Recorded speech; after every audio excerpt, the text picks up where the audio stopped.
If you've ever watched so-called reality TV and wondered what really goes on behind the scenes, today we're lifting the veil or peeling back the petals, so to speak. Bachelor Nation is a new book breaking through the fourth wall, taking readers into the mansion, into someone's real house, by the way, and behind the scenes of the popular franchise. Amy Kaufman is here with the scoop. Oh my gosh, what a scoop.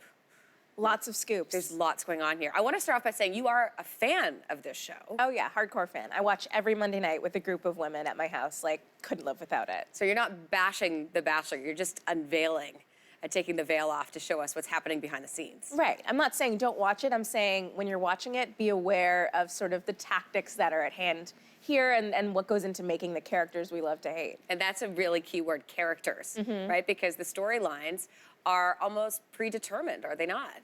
Yeah, I mean, they do so many background checks and interviews and personality surveys that by the time these people get on the show, like, they know what makes you tick. And so they've already started to form the direction that your storyline is going to go in, if you're the villain, if you're the single mom, whatever it might be. And they label you that way as well. Okay, I want to ask you about the process to get on the show. Walk us through that a little bit. It's super intense. So if you were to get to the finals weekend, they fly you out to LA, you're sort of like sequestered in a hotel, and you sit down with producers. They ask you really like outlandish questions to see if you might be able to give them those juicy sound bites when you're one-on-one in an interview. You have to get your blood and urine tested to see if you have any STDs because everyone's hooking up and they can't have that floating around. And that's where a lot of people get disqualified and Yes. they don't even know it. The number one reason people don't get on the show is apparently herpes.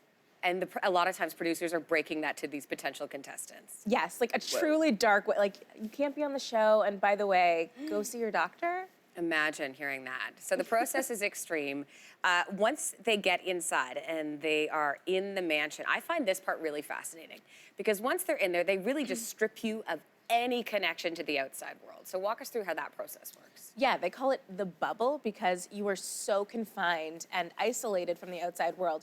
You don't have internet, phone, books, magazines, television, and then you have an open bar at your disposal, and you have every other woman in the house talking about how great this guy is, and the producers all telling you how great this guy is, so you start to go a little cray-cray. One of the lines in the book, you say, cast members ultimately fall in love, not in a helicopter or a fantasy suite, but in the interview rooms. Explain why. Yeah, because, you know, we'd be sitting like this, and a producer would be telling me how great this guy is, that I've had trouble finding love, but finally I'm here now, and if I just break down my walls, that maybe this could be the guy of my dreams. And so, you know, there's a lot of pressure and a lot of sort of psychological, not manipulation, but, you know, things happening that make you think you might be in love. And when you think about the producers, you focus a lot on the producers and what their jobs are, which is absolutely fascinating to me. Some of the little tidbits you talk about are the fact that some of the producers have $100 bills in their pocket. From whom? And why do they have those bills in their pocket? Yeah, so one of the producers I spoke to, who was one of the original producers on the show, said that he would literally walk around the set with his crew and have a crisp wad of $100 bills, and he would say to them, all right, team, you know, we need some good stuff tonight. So whoever gets someone catching someone puking on camera, the right people to make out, a man crying, $100. And these people aren't making that much money, so. Incentive for them to get these storylines going. Exactly. Another shocking thing that you write in your book is about how the producers track the monthly cycles of some of the women contestants. Why would they do that?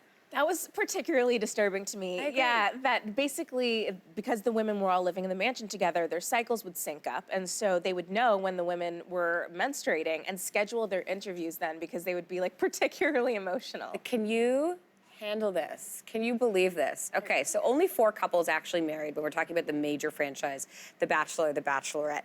Why would somebody want to go on this show in the first place?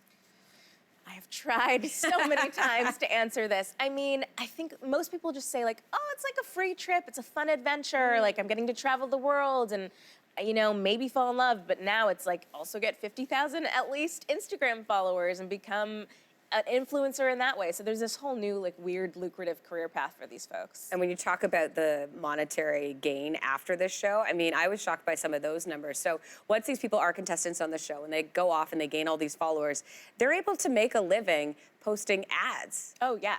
So basically, one of the influencers in the Bachelor world told me that if you have 1 million followers, you can make $10,000 per ad. So these people are posting like at least 2 ads a week. So 20K a week, it's pretty insane. Okay, you ready for this? Yes. This is the final question Okay. of the morning. After every chapter, a famous person details why I'm a fan. You've got Amy Schumer talking Donnie Wahlberg, Jason Ritter. I loved what Jason Ritter said, by the way. This is like watching a sports game or series. Yeah. Because he equates it to like the playoffs, the semis, the finals. That's kind of what it's like. I will accept Thank you. your final question. And yes, I did talk to many celebrities who like us, have really mixed feelings about watching the show. Tell me why I watch it. Why do I watch this show? That's what I want to know. Girl, you need to shrink for that. I don't know. It's fun. The fairy tales are all so ingrained in our minds. I think, we all want that a little more than maybe we even know. And you really do a deep dive into that conversation of the psychology behind why we are interested in a show like that. It's a fascinating book, and really, when you think about any reality television show you watch, when you read this book, you really get some great insight into how it all evolves. So we appreciate your time here this morning, Amy. Thank you. Thank you. Thanks for taking my rose. You're welcome. We're going to be right back. Should I get one? Yeah.